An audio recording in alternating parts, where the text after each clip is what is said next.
अस्सलाम वालेकुम, मैं हूं engineer Mujibur Rahman HNM enterprises के प्लेटफॉर्म से। टुडे हमारा टॉपिक है ऑन ग्रिड सिस्टम का जो बिल जनरेट होता है उसकी अंडरस्टैंडिंग कि किस तरह हम इसमें ऑब्ज़र्व कर सकते हैं कि हमने क्या वापडा को एक्सपोर्ट और इंपोर्ट किया है। वो सारी चीज़ों का हम आज इस बिल पे एक हमारे पास रेफरेंस में बिल है जिसके ऊपर हम ये सारी चीज़ें डिटरमाइन करेंगे। फर्स्ट ऑफ ऑल हमें इस चीज़ का आइडिया होना चाहिए कि what is meant by export and import. So basically export से मुराद वो यूनिट्स होते हैं जो आपने वापडा को बना के सेल किए हैं।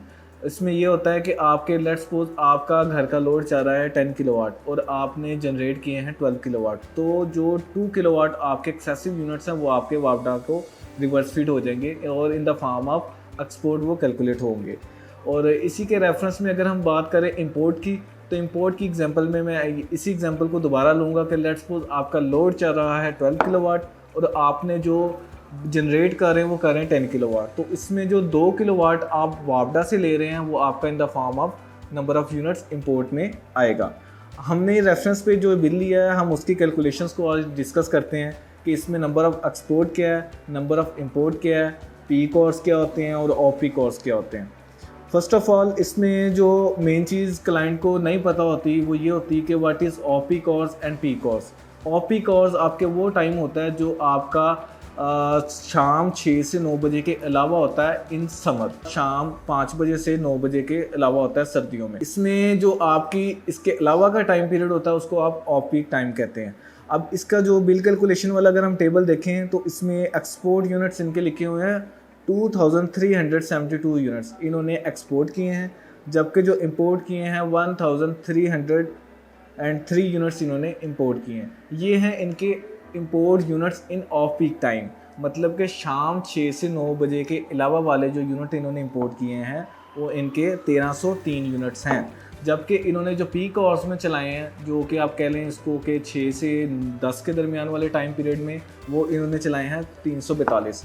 अब जब इसका बिल कैलकुलेट होगा तो इसके बिल कैलकुलेट में जो आपने यूनिट्स वापडा को बना के दिए हैं 2372 और जो आपने वापडा से लिए हैं 1303 ये माइनस होंगे। उसके बाद आपकी एक नेट वैल्यू बनेगी जो कि इस बिल के अकॉर्डिंग बन रही है 1069 यूनिट।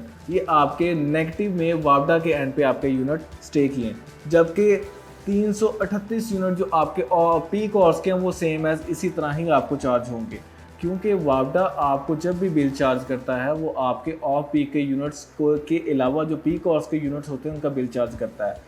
अब इस बिल की जो नेट वैल्यू अगर हम देखें तो 1069 तो इनके माइनस में है, लेकिन जो 338 यूनिट्स हैं इनको बिल आएगा।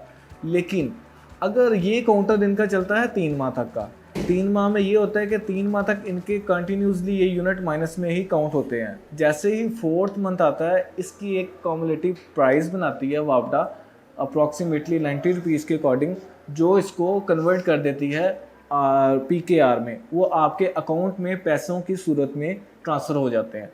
देन आपका जो 4th मंथ का बिल होता है उसमें आपकी जो पीक के आपके यूनिट की वैल्यू और जो आपके अमाउंट स्टे होती है आपके अकाउंट में उसकी वैल्यू उसमें से माइनस हो जाती है। जैसा कि अभी अगर हम इनका काउंटर देखें तो इनका काउंटर भी 3/3 का काउंटर चल रहा है। अगर आप इसको ध्यान से देखेंगे तो आपको इनके यूनिट फिर भी माइनस में -44.6 यूनिट्स आपको नज़र आएंगे और इनका जो नेट बिल है वो इस टाइम भी आपको क्रेडिटेड में होगा, जो कि इसकी अमाउंट 48,246 यूनिट है।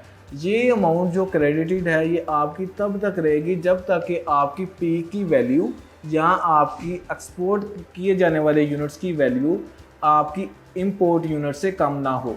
जब तक आपकी इंपोर्ट की वैल्यू कम होगी एक्सपोर्ट की यूनिट्स के साथ तब तक आपका ये प्रोसेस इसी तरह ही कंटिन्यू रहेगा। उम्मीद है ये वीडियो आपके लिए काफ़ी इन्फॉर्मेटिव रही होगी। मज़ीद ऐसी इन्फॉर्मेटिव वीडियोज़ के लिए एचएनएम एंटरप्राइजेज़ के चैनल को सब्सक्राइब करें। अल्लाह हाफिज़।